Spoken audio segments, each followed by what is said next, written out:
സ്വാഗതം സർ.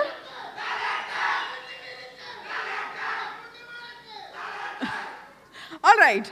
അപ്പോൾ ഇനി ഈ ഒരു ചടങ്ങിൻ്റെ ശുഭാരംഭം നമ്മൾ കുറിക്കുകയാണ്. ശ്രീ പി പത്മരാജൻ്റെ ധന്യസ്മൃതികളോടെ തന്നെ ഇന്നത്തെ ദിവസം നമുക്ക് ആരംഭിക്കാം.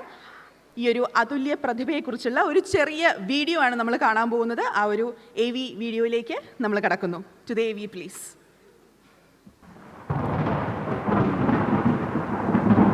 ഞാൻ ഗന്ധർവൻ. ചിത്രശലഭമാകാനും മേഘമാലകളാകാനും പാവയാകാനും പറവയാകാനും മാനാവാനും മനുഷ്യനാവാനും നിന്റെ ചുണ്ടിന്റെ മുത്തമാവാനും നിമിഷാർത്ഥം പോലും ആവശ്യമില്ലാത്ത ഗഗൻചാരി.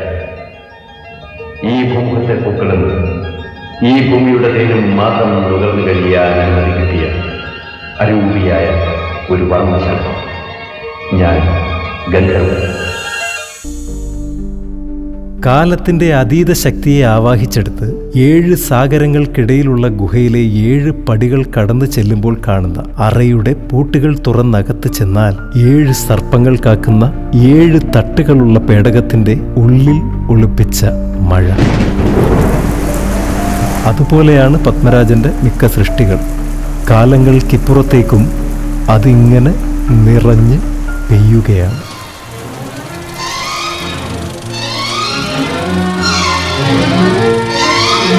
ഹോസ്പിറ്റലിൽ വെച്ച് ഞാൻ ഇടയ്ക്കിടയ്ക്കൊരു സ്വപ്നം കാണുമായിരുന്നു. ഒരു തണുത്ത വെളുപ്പംകാലം, എൻ്റെ ചുറ്റും മഞ്ഞാണ്. ഒന്നും ഒരടി ദൂരത്തുള്ളതുപോലും കാണാൻ സമ്മതിക്കാത്ത മഞ്ഞ്. എനിക്ക് നിങ്ങൾ 2 പേരേ ഉള്ളൂവെന്ന് ഉറക്കത്തിൽ പോലും അറിയാം. ഏതോ ഒരമ്മ, ഏതോ ഒരു അപ്പുവേട്ടൻ്റെ അമ്മ, എവിടെ നിന്നോ വന്ന് അപകടത്തിൽപ്പെട്ട് ഓർമ്മ നഷ്ടപ്പെട്ട് മായയായി മാറിയ ഒരു പെൺകുട്ടിയുടെ ജീവിതത്തെ സ്വാധീനിക്കുന്ന ഡോക്ടർ സന്ധ്യയും അവരുടെ മകൻ ശരത്തും.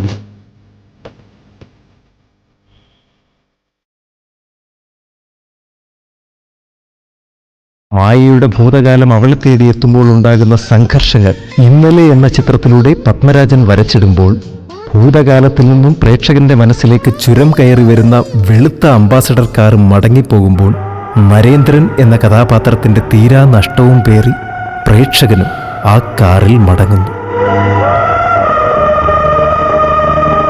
1975 ഭരതൻ സംവിധാനം ചെയ്ത പ്രയാണം എന്ന ചിത്രത്തിന് തിരക്കഥ എഴുതിക്കൊണ്ടാണ് പത്മരാജൻ ചലച്ചിത്ര രംഗത്തേക്ക് കടന്നുവരുന്നത്. തുടർന്ന് IV ശശിയുടെയും KG ജോർജിന്റെയും സിനിമകൾക്ക് തിരക്കഥ എഴുതുകയും 1979 സ്വന്തം നോവലിനെ ആധാരമാക്കി പെരുവഴി അമ്പലം എന്ന സിനിമയിലൂടെ ചലച്ചിത്ര സംവിധായകനായി അരങ്ങേറ്റം കുറിക്കുകയും ചെയ്തു. ഇരയാക്കപ്പെടുമെന്ന ഭയം, അത് പ്രകടിപ്പിക്കാനുള്ള എല്ലാ ശബ്ദദൃശ്യ സാധ്യതകളെയും സസ്പെൻസ് നിലനിർത്തിക്കൊണ്ട് സന്നിവേശിപ്പിച്ച മികച്ച ഇന്ത്യൻ ക്ലാസിക് സിനിമയാണ് നിരവധി ദേശീയ അന്തർദേശീയ പുരസ്കാരങ്ങൾ നേടിയ പെരുവഴി അമ്പലം.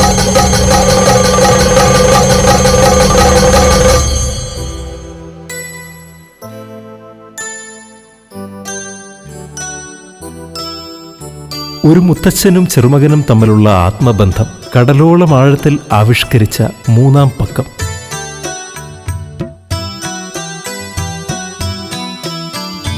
ആണധികാരത്തിന്റെ വ്യവസ്ഥാപിത പരിവേഷങ്ങളെ തച്ചുടയ്ക്കുന്ന സ്ത്രീ കഥാപാത്രത്തിന്റെ നിശ്ചയദാർഢ്യവും അവരുടെ ജീവിത ദുരന്തങ്ങളെ കൃത്യമായി സ്പർശിക്കുകയും ചെയ്യുന്ന തിരക്കഥയാണ് കരിയിലെ കാറ്റ് പോലെ. പ്രേക്ഷകർക്ക് സഹാനുഭൂതി തോന്നുന്ന വിധത്തിലൊരുക്കിയ കഥാപാത്രങ്ങൾ തമ്മിലുള്ള ആത്മബന്ധം. ശിശിരത്തിൽ ഒരു പ്രഭാതത്തിൽ എന്ന റേഡിയോ നാടകത്തിൽ നിന്നാണ് പത്മരാജൻ കരിയിലക്കാറ്റ് പോലെ എന്ന സിനിമ ഒരുക്കിയത്.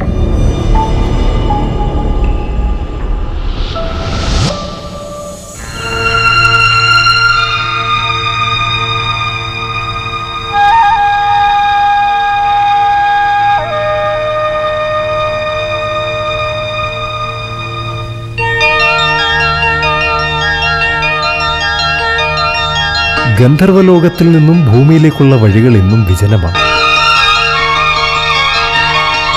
കൈ നിറയെ മിന്നാമിനുങ്ങുകളുമായി ഇനിയും എത്താതിരിക്കില്ല. ഇല്ല, നമ്മൾ പിരിയില്ല, ഞാൻ പോവില്ല. മതിവന്ന സഞ്ചാരിയുടെ മനസ്സാണ് ഇന്നെൻ്റേത്.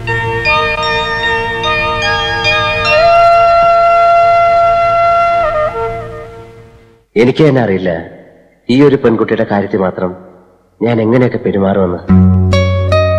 പ്രണയവും ജീവിതവും ഏറ്റവും മനോഹരമായി അഭ്രപാളിയിൽ ചിത്രീകരിച്ചതിലൂടെ എഴുത്തിൽ നിലനിർത്തിയ പ്രണയത്തിന്റെ അനന്തമായ സാധ്യതകൾ പത്മരാജൻ സിനിമകളെ പുതിയ തലത്തിലേക്ക് ഉയർത്തി.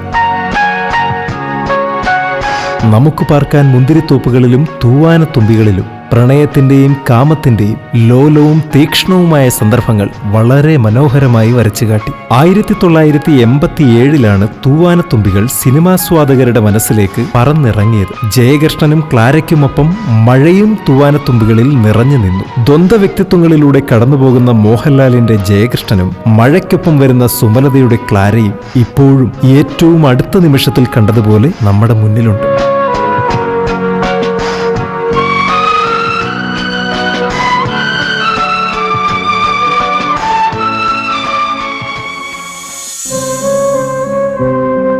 വരട്ടെ അല്ലേ? ഇപ്പൊ എങ്ങനെയിരിക്കുന്നു? അതെന്റെ വിധി. വിധിയൊന്നുമല്ലടി, അവനെ കൊത്തിയ പാമ്പ് ഞാനാ. എനിക്ക് അതിന്റെ ചെലവെന്താണെന്നറിയാം. പാമ്പ് പിടുത്തക്കാരൻ കുറവന് കൊടുത്ത 150 രൂപയും മണ്ണാറക്കുളഞ്ഞ് വരെ പോയ വണ്ടിക്കൂലി. തന്റെ സഹോദരന്റെ മരണത്തിന് കാരണക്കാരിയായ ചന്ദ്രിക എന്ന കഥാപാത്രത്തോടുള്ള പ്രതികാരം ഭദ്രൻ എന്ന കഥാപാത്രം തീർക്കുന്നത് ചന്ദ്രികയുടെ ഭർത്താവ് തമ്പിയെ കരിമൂർഖനെ കൊണ്ട് കൊത്തിച്ചുകൊണ്ടാണ്. തമ്പിയെ കൊത്തിയ പാമ്പ് താനാണെന്നും അതിന് ചെലവായത് പാമ്പ് പിടുത്തക്കാരൻ കുറവിന് കൊടുത്ത വെറും 150 രൂപ മാത്രമാണെന്നും പറയുമ്പോൾ മനുഷ്യ മനസ്സിന്റെ വൈകാരിക തലങ്ങളെ ഭയാനകമായ രീതിയിൽ അവതരിപ്പിക്കാൻ പത്മരാജനോളം മറ്റൊരു ചലച്ചിത്രകാരനും കഴിഞ്ഞിട്ടില്ല.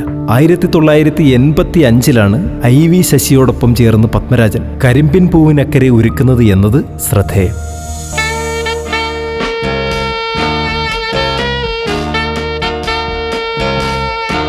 കാമുകനുമായി പ്രണയത്തിലാകുമ്പോഴും പ്രതിനായക കഥാപാത്രമായ രണ്ടാനച്ചലിൽ നിന്നും സോഫിയയ്ക്ക് നേരിടേണ്ടി വരുന്ന നിന്ദ്യമായ വൈകാരിക പ്രലോഭനങ്ങളെ സോഫിയയെ പോലെ തന്നെ പ്രേക്ഷകരെയും ഇന്നും അസ്വസ്ഥമാക്കുന്നുണ്ട്.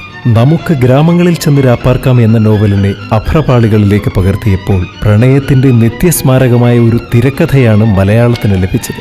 നമുക്ക് പാർക്കാൻ മുന്തിരിത്തോപ്പുകൾ. കോമള സ്വപ്നങ്ങൾ കുടിയേറുകയായി, കോരിത്തരിപ്പിന്റെ കോലാഹലം തുടങ്ങുകയായി, കടൽ തിരയിലും മുല്ലമലരുകൾ വിരിയുകയായി. അന്നത്തെ ഹിപ്പി സംസ്കാരത്തിലൂടെയുള്ള ഒരു ബൊഹീമിയൻ ആത്മീയ അന്വേഷണമാണ് സീസൺ. കടൽ തീരത്തെ പശ്ചാത്തലമാക്കി പാശ്ചാത്യ സിനിമയെപ്പോലും ഭ്രമിപ്പിക്കും വിധം പിന്നീട് ഒരു സിനിമയും ഉണ്ടായിട്ടില്ല മലയാളത്തിലെന്നതും ശ്രദ്ധേയമാണ്. 1982 കോവളത്ത് ഹൗവ ബീച്ചിൽ ഒരു ചായക്കട ഉണ്ടായിരുന്നു, ജീവൻസ് സീ റിസോർട്ട്. ഓർമ്മ വരുന്നില്ല അല്ലേ? മെർലിൻ സൈമൺ എന്നൊരു പേര് പറഞ്ഞാൽ ചിലപ്പോൾ നിനക്ക് ഓർമ്മ വരും. ആ പെണ്ണിനെ കൊണ്ടാണ് നീ എന്റെ വീട് കുത്തിത്തുറപ്പിച്ച് 3.5 ലക്ഷം രൂപ മോഷ്ടിച്ചത്. അപ്പോൾ മഴ കനത്തിരുന്നു. സന്ധ്യയ്ക്ക് ചാറിയ മഴ, ഉറങ്ങാൻ കിടക്കുമ്പോൾ തിടം വെച്ചുകൊണ്ടിരുന്ന മഴ, ഉറക്കത്തിനിടയിൽ ഒരു താരാട്ടിന്റെ ദൈന്യപാദം പോലെ സുഖം പകർന്നിരുന്ന മഴ അപ്പോൾ അലറുകയായിരുന്നു. മഴയെക്കുറിച്ച് പത്മരാജൻ വിവരിക്കുന്നത് ഇങ്ങനെയാണ്. ഒരേ സമയം പല മുഖമുള്ള മഴ. മഴ വീണ ഒരു മെയ് മാസത്തിലായിരുന്നു പത്മരാജനും പിറന്നു വീണത്. ഓരോ സിനിമയും പ്രേക്ഷകന്റെ മനസ്സിൽ ഓരോ പോറലെങ്കിലും ഏൽപ്പിച്ചിരിക്കണം എന്ന വിശ്വാസത്തിൽ ഊന്നു നിന്നുകൊണ്ടാണ് ഞാനെപ്പോഴും ചിത്രമെടുക്കാറ്.